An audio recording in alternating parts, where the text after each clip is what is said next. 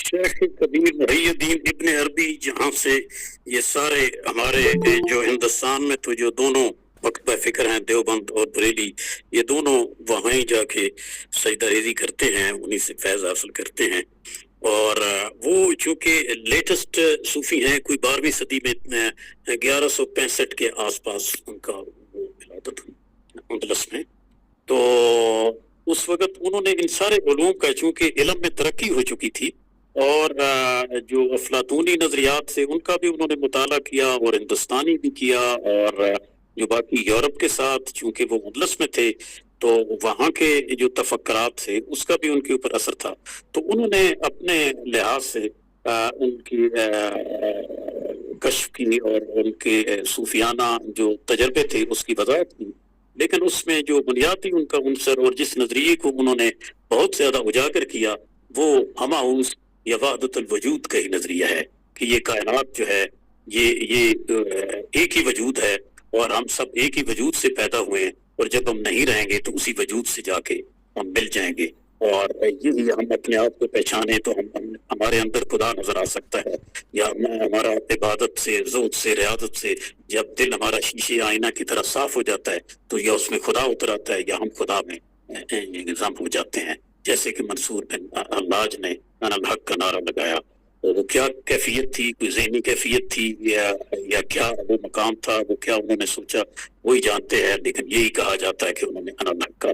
تو ابن عربی کی جو شہرت ہے شیخ کبیر کی حیثیت سے, وہ وحدت الوجود کا بہت پرچار کیا کرتے تھے, جس کو کہ بعد میں مجدد الافسانی نے آ کے رد کیا, اور اقبال نے بھی, اور بہت سارے مسلم مفکرین نے ان کے نظریات کو رد کیا کہ یہ قرآنی تعلیمات کے خلاف ہیں.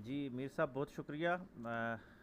وقت بالکل کم ہے اور میں یہ چاہوں گا کہ زیادہ ٹائم ڈاکٹر فرید خان صاحب لگائیں, کیونکہ وہ بڑا اچھا تبصرہ اور سوال ہوتے ہیں, اور آج وہ پاکستان کے صدر کی طرح ہم نے نہیں بلکہ ان کو بااختیار صدر بنا کے بٹھایا. انشاءاللہ وہ گفتگو کریں گے. اور ڈاکٹر کرنل زمان رانجھا صاحب نے, میں سمجھتا ہوں کہ آج جو تصوف کی مجددی سوچ ہے, ان کے آج کے مقالے کو اگر یوں کہا جائے کہ مجدد الفسانی رحمۃ اللہ علیہ کا ایک فیضان نظر آ رہا تھا کہ اسلامی تصوف کے اوپر جو کہیں بھی یہ چاروں بر اعظموں میں پھیلتے پھیلتے کوئی نہ کوئی گرد کہیں بیٹھ گئی ہے تو اس کو ہٹا کے اور نکھار کر پیش کر رہے تھے. اور میں ڈاکٹر صبیہ اخلاق صاحبہ کی بات سے 100% اتفاق کروں گا کہ انہوں نے یہ کہا ہے کہ ہم اسلامی تصوف کے قائل ہیں, باقی اگر کوئی اور تصوف ہے تو ہم اس کے قائل نہیں ہیں. لیکن اتنا میں ضرور کہوں گا کہ تصوف جو ہوتا ہے یہ مرم پٹی کا کام ہوتا ہے کہ حضور نبی کریم صلی اللہ علیہ وآلہ وسلم کی سیرت سے ہی ہم لیں گے کہ جو پہلے 40 سال تھے اس کو کس انداز کے ساتھ, اور مکی دور کا شخصیت کس انداز کے ساتھ, اور مدنی دور کیسا تھا. تو صوفیاء کے بھی ادوار ہوتے ہیں. صوفیاء جن سوسائٹیوں میں رہے, جن معاشروں میں رہے, تو وہ کچھ حضور علیہ السلام کے پہلے 40 سال کی طرح کا دور تھا. میں انتظامی امور کے حوالے سے بات کر رہا ہوں, جو زمان اور مکان کی کیفیات ہوتی ہیں ان کے حوالے سے. اور پھر بعض پہ وہ 13 سال رہے مکی دور کے, اس میں صوفیاء نے وہ مکی دور کی طرح کام کیا, اور کچھ خوش نصیب صوفیاء گزرے اور جو مجدد الفسانی رحمۃ اللہ علیہ کے تھے کہ جنہوں نے ان سب دریاؤں کو یا ان سب منزلوں کو عبور کرتے ہوئے باقاعدہ اسلامی فلاحی ریاست کے لیے کام کیا, اور وہ مجدد الفسانی رحمۃ اللہ علیہ ٹھہرے. اور ابن عربی کے حوالے سے مجدد الفسانی رحمۃ اللہ علیہ نے مکتوبات شریف میں لکھا ہے کہ جب ہمارے پاس وہ کیا کہتے ہیں فتوحات مکیہ کے حوالے سے انہوں نے لکھا ہے کہ ہمارے پاس فتوحات مدنیہ موجود ہیں، اس طرح کا لفظ ہے، اللہ کمی پیشی معاف فرمائے، اور خصوص الحکم کے حوالے سے اس حوالے سے بڑی سخت تنقید کردے مجدد الفیض ثانی رحمۃ اللہ علیہ نظر آتے ہیں۔ لیکن میں یہ بھی کہنا چاہوں گا کہ ابن عربی رحمۃ اللہ علیہ کا، گو کہ میں خود بھی مجددی سکول آف تھاٹ کے قریب ترین ہوں، تصوف میں اسلامی فلاحی ریاست کے حوالے سے، اور جو لقد کان لکم فی رسول اللہ اسوۃ حسنہ والی سوچ ہے وہ مجدد الفیض ثانی رحمۃ اللہ علیہ کی ہے، اور وہی میں یہ نہیں کہیں کہ 100% اس کو فالو کرتا ہوں، لیکن ابن عربی رحمۃ اللہ علیہ بھی تصوف کی دنیا میں ایک بڑا نام ہے، اور اسلامی تصوف میں بھی کہیں نہ کہیں بڑا نام ہے، جس کا زمان راجہ صاحب نے بھی تذکرہ کیا کہ ہمارے اس وقت جو پریکٹسنگ مسلمان جتنے بھی ہیں ان میں سے بڑے بڑے لوگوں کے جو نظریاتی افکار ہیں وہ جا کے ابن عربی سے ملتے ہیں، اور وہ بھی بہت بڑی شخصیات ہیں۔ ہاں نظریات کے حوالے سے ہمارا اختلاف ہو سکتا ہے، بڑا گہرا زمان رانجھا صاحب کا یہ مقالہ تھا، اور مجھے بڑی خوشی ہوئی کہ بڑے ڈیپ اینڈ ڈیپتھ انداز کے ساتھ انہوں نے واقعی جو ہوتی ہے ایک تو فوجی طریقے کے ساتھ، اور پھر ڈاکٹر بھی ہیں تو سرجری بھی کی اور اچھے انداز کے ساتھ، اور آخر میں اس کی مرہم پٹی کرتے ہوئے ایک صحت مند جو صوفیانہ افکار ہیں وہ بھی ہمارے حوالے کی ہیں۔ تو میں اسی پہ اختتام کرتا ہوں جی، بہت شکریہ۔ شکریہ جی، اب ہم اختتام تک پہنچ چکے ہیں، اور آج کے پروگرام کی صدارت فرمانے والے جناب ڈاکٹر محمد فرید خان صاحب ہمارے سامنے موجود ہیں۔ میں جناب محترم سے درخواست کر رہا ہوں کہ وہ صدارتی خطبہ عطا فرمائیں۔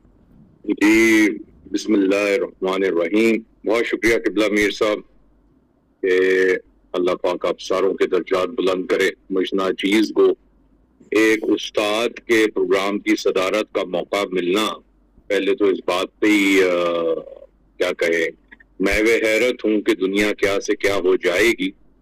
اور اسی اسنا میں نے کیونکہ کہا تھا کہ وہ چیک اپ بھی ہو رہا ہے اور ٹیسٹ بھی چل رہے ہیں، تو وہ بھی ساتھ ساتھ چلتے رہے الحمدللہ۔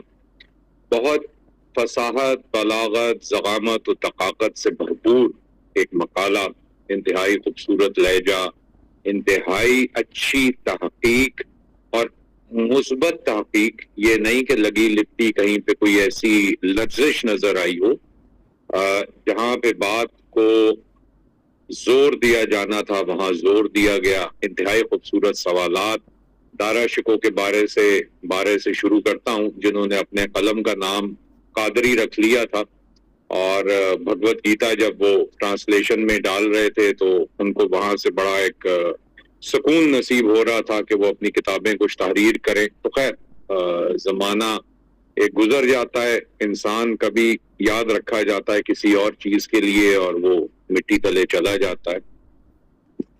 حضرت ابن عربی رحمۃ اللہ تعالی علیہ کے بارے میں بڑا ایک تفصیلی گفتگو ہوئی، اور اس میں یہ بتانا ایک لازم ہوگا کہ آپ کے سب سے اچھے اور سب سے پسندیدہ شاگرد جو تھے ابن تیمیہ، جب وہ آپ سے الگ ہوئے تو وہ ڈاکٹرین آج کل فالو کرتے ہیں جو سعودی عربیہ میں آپ دیکھتے ہیں، اور اس لحاظ سے ان کا جو سارا سلسلہ چلتا ہے معاملات کا۔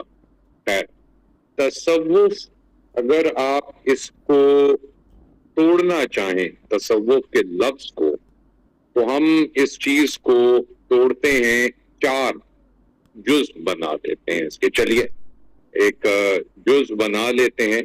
ویسے تو میں خیر اس بارے میں بات آگے جا کے کروں گا کہ مکمل چیز کو مکمل اور کیا کیا جا سکتا ہے جو ہم لگے بیٹھے ہیں ساری چیزیں، اور اصل حقیقت ہے کیا تصوف کی۔ اگر تصوف کو 4 جزویات میں توڑنا چاہیں یا اس کو بلاکس میں توڑنا چاہیں تو وہ شریعت ہے، طریقت ہے، حقیقت ہے اور معرفت ہے۔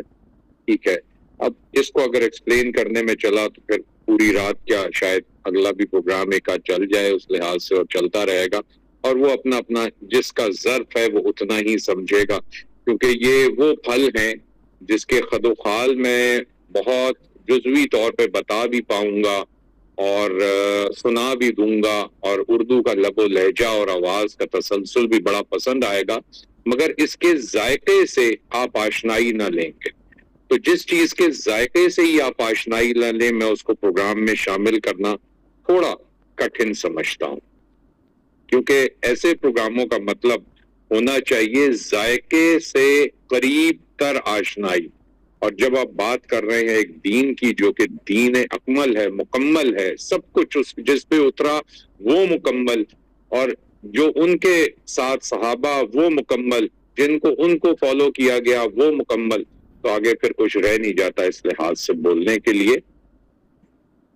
کل کے پروگرام میں بھی ایک بات یہی کچھ اس طریقے کا نظریہ اور سلسلہ چلا تھا، تو اس میں ایک بات میں نے بہت ادباً عرض کی تھی کہ صوفی کا نام جس کے ساتھ لگتا ہے وہ شخص میں ایک صلاحیت کوٹ کوٹ کے بھری ہونی چاہیے، اور وہ ہے اللہ اور اس کے رسول کی اتباع۔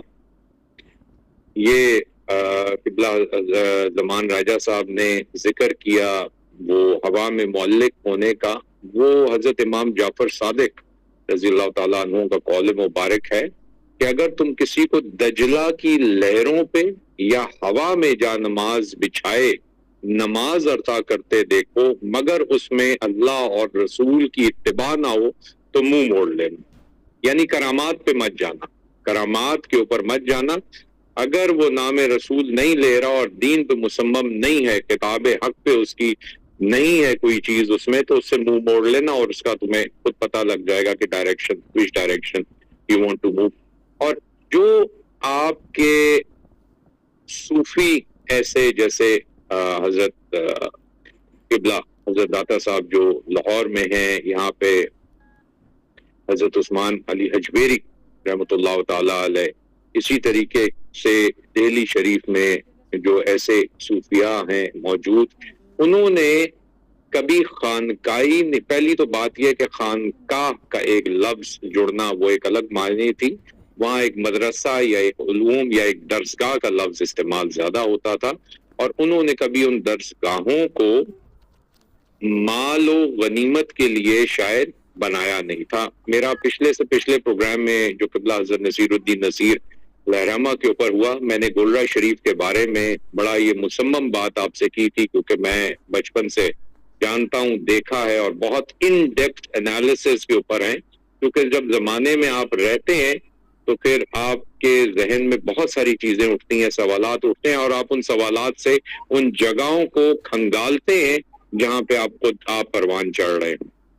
اور یہ سن کے اور یہ دیکھ کے پتہ لگا کہ وہاں کبھی بھی جو نظر و نیاز کے یہ سلسلے ہیں جو لوگ آ کے عقیدتاً دیکھتے ہیں، جو نفلی صدقات ہوتے ہیں، یہ کبھی بھی وہاں لنگر میں شامل آج تک نہ ہوا، بلکہ حضرت سید پیر مہر علی شاہ صاحب رحمۃ اللہ تعالیٰ علیہ کا فرمان اور وصیت یہ تھی کہ جس دن ایک آنا بھی کسی کا دیا ہوا گولرہ شریف کے لنگر میں ڈل گیا، گولرہ شریف اپنی حیثیت کھو بیٹھے گا۔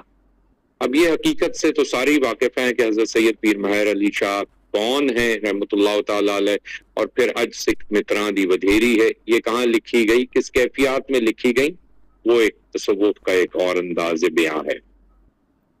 بہرکیف سب سے پہلی بات میں جو سمجھتا ہوں تصوف میں وہ ہے آپس میں دلوں کو جوڑنا۔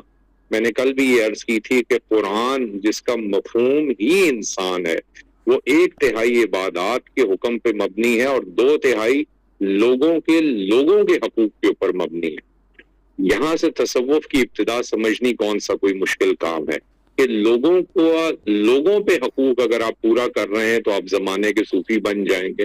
اس کے لیے ضروری تو نہیں کہ آپ جید کتابیں لکھیں اور کوئی اس میں 8000 صفحات کی کتاب ہو اور اس میں ہو، کیونکہ جس مزے سے جو مزہ آپ آشنائی لیتے ہیں اپنی نماز میں، اس سلام پھیرنے سے پہلے یا سلام پھیرتے وقت، وہ دنیا میں آپ کوئی سیاہی کوئی قلم اٹھا لیں آج تک کوئی نہیں لکھ سکا۔ اور یہ آپ لوگ اپنی اپنی ذاتی زندگیوں میں بھی اس جملے کو شامل کر لیجئے۔ میرا ایک بچے کا کہا ہوا کہ وہ آپ کبھی بھی نہیں بتا سکتے۔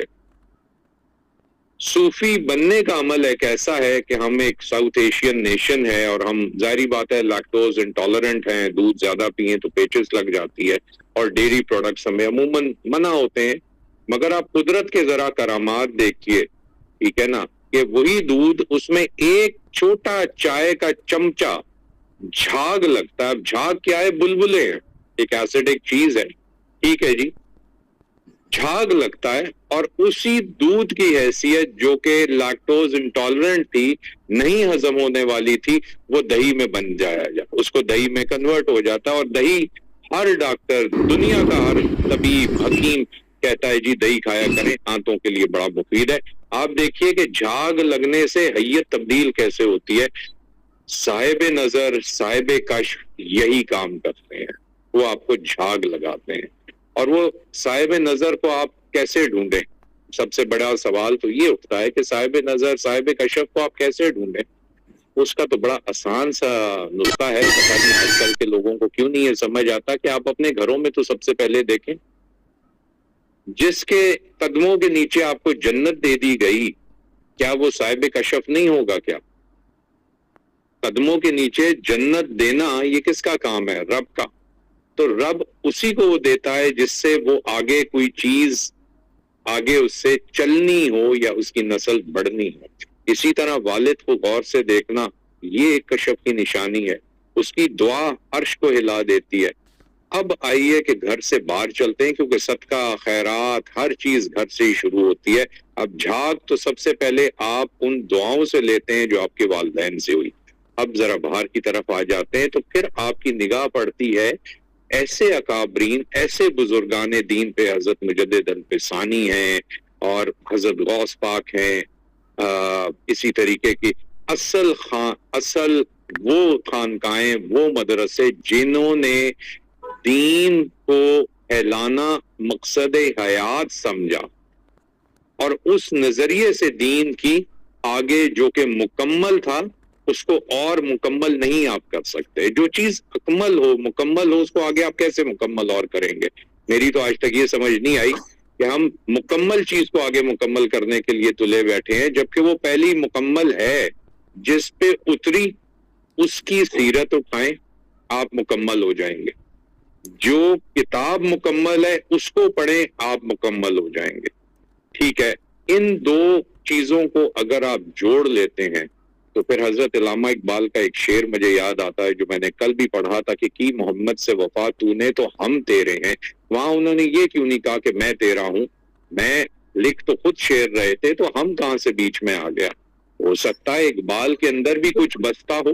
اقبال, یہ تو اللہ تعالیٰ رب العزت کا حدیث قدسی ہے کہ میں لوگوں کی آنکھیں, آنکھ, کان بن جاتا ہوں, ٹانگیں بن جاتا ہوں جس راہ پہ وہ چلتے ہیں. یہ تو رب خود فرما رہا ہے اپنی سب سے پیاری تخلیق سے. تو اقبال کا ہو سکتا ہے وہ ہاتھ جو لکھ رہا ہو وہ کچھ اور سمجھ کے لکھ رہا ہو, اور جب وہ لکھتا ہے کہ ہم تیرے ہیں تو یہ جہاں چیز ہے کہ اللہ کو قلم دے. اسی نظریے سے اگر آپ تھوڑا سا آئیے باہر تو آسان کرتے ہوئے ان بالکل معاملات کو, میں ایک کلام پڑھنا چاہوں گا حضرت سید عبداللہ شاہ قادری کا رحمۃ اللہ تعالی علیہ. بڑے جید بزرگ, بہت ہی خوبصورت کلام, اور مجھے یقین ہے کہ شاید آپ یہ نام سن کے تمام تھوڑا سا کھنگال رہے ہوں گے اپنے کہ یار یہ نام بڑا سنا نہیں ہے کہیں پہ. یہ حضرت بابا بلے شاہ کا نام ہے رحمۃ اللہ تعالی علیہ کا. آپ کا ایک کلام میں پیش کرنا چاہوں گا اور وہ کلام سنیے گا اور آپ کو پتہ لگ جائے گا کہ طریقت, شریعت, معاملات ہیں کیا. ٹھیک ہے جی. بلیا کی جانا میں کون, نہ میں مومن وچ مسیتاں, نہ میرے وچ کفر دیاں ریتاں, نہ میں پاکاں وچ پلیتاں, نہ میں موسیٰ نہ میں فرعون. بلیا کی جانا میں کون, نہ میں اندر بید کتاباں, نہ وچ بھنگاں نہ شراباں, نہ وچ رنداں مست خراباں, نہ وچ جاگن نہ وچ سون. بلیا کی جانا میں کون, نہ وچ شادی نہ غمناکی, نہ میں وچ پلیتی پاکی, نہ میں آبی نہ میں خاکی, نہ میں آتش نہ میں پون. بلیا کی جانا میں کون, نہ میں عربی نہ لاہوری, نہ میں ہندی شہر نگوری, نہ ہندو نہ ترک پشوری, نہ میں رہندا وچ ندون. بلیا کی جانا میں کون. نہ میں بھیت مذہب دا پایا، نہ میں آدم حوا جایا، نہ میں اپنا نام دہرایا، نہ وچ بیٹھن نہ وچ بھون، بھولیا کی جانا میں کون، اول آخر آپ نو جانا، نہ کوئی دوجا ہور پہچانا، میں تو ہور نہ کوئی سیانا، بلا شو کھڑا ہے کون، بلا کی جانا میں کون۔ اور اسی طریقے سے وہ کہتے ہیں کہ مسجد ڈھاوے مندر ڈھاوے، ڈھیندا جو کچھ ڈھاوے، یعنی توڑ دے گرا دے سب کچھ، ایک بندے دا دل نہ ڈھاویں، رب دلاں وچ رہندا ہے۔ اور حضرت علامہ اقبال اسی طریقے سے اپنا کلام جو لکھتے ہیں اور پیش کرتے ہیں کہ جب ایک دنیا ملتی ہے اور وہ دنیا ناپسند آتی ہے تو پھر خود کلام کر کے انسان یہ کہتا ہے، اللہ پاک یہ کہتا ہے کہ اس کو اگر تمہیں پسند نہیں آئی یہ تکلیف تو اس کو گرا دو، اگر تم میں اتنا زور ہے کہ تم اس کو گرا سکتے ہو تو کیوں نہیں گراتے۔ اصل چیز یہاں پہ آتی ہے اور آنکھ اندر کی کھل جاتی ہے، پھر انسان کو پتہ لگتا ہے کہ صوفی کی پہلی سیڑھی ہی شریعت ہے، اور شریعت کیا ہے؟ دین ہے آپ کا، اور شریعت کا جز کیا ہے؟ کلمہ توحید ہے آپ کا۔ ٹھیک ہے، جیسے زمان راجہ صاحب نے فرمایا کہ قل شریف پڑھ لیں شریعت پتہ لگ جائے گی، اس کے بعد سورہ فاتحہ پڑھ لیجئے، یعنی اللہ پاک شروع کرتا ہے قرآن کو جس کا مفہوم انسان ہے سورہ فاتحہ سے، نام بھی رکھ دیا کہ سورہ فاتحہ سورہ شفا ہے، اور وہ کہتا ہے کہ جہاں اپنی سب سے پہلی تعریف میرا رب کے جی جس نے تخلیق مجھے کیا، یا رب سب تعریف آپ کے لیے ہے، اپنی تعریف جس جگہ وہ لکھتا ہے میرا رب وہیں پہ اپنی تخلیق کو ساتھ جوڑ دیتا ہے اور کہتا ہے کہ یہیں اپنے لیے دعا مانگ لو، اہدنا الصراط المستقیم صراط الذین انعمت علیہم، کہ ان لوگوں کے ساتھ میں جڑ جاؤں یا رب جن پہ تیرا انعام ہوا تھا، چاہے وہ انعام شدہ تھے یا انعام یافتہ تھے۔ اب پورا قرآن جس کا مفہوم ہی انسان ہے پڑھتے ہیں تو میرے رب کی یہ دیکھیے کیا محبت ہے اپنی تخلیق سے کہ اس نے حصار باندھ دیا، آخری سورت اتاری اور وہ سورہ ناس اتاری کہ پتا تھا کہ یہ مگر اس کا بہکنے کی توڑ موجود میں دے دوں کہ جہاں وسوسے آتے ہیں، جہاں خیالات جنم لیتے ہیں، جہاں دین سے دوری ہوتی ہے، جہاں چیزوں سے آپ دوری اختیار کر جاتے ہیں، وہاں کیونکہ شیطانی وسوسے گھس جاتے ہیں، چاہے وہ کانوں میں بیٹھے ہوں یا ناک کے نتنوں پہ رات ہو، تو وہ قرآن کا آخری حصار سورہ ناس دے دیا اور آپ وہ پڑھتے ہیں اور پورے قرآن میں جو علم جو کچھ بھرا ہوا ہے وہ آپ کے اندر محفوظ ہو جاتا ہے۔ اللہ پاک آپ ساروں کو سامعین کو سلامت رکھے، خوش و خرم رکھے۔ تصوف صرف یہ ہے کہ اس جھاگ کو ڈھونڈیے جس جھاگ سے آپ نے اپنی حیت تبدیل کرنی ہے۔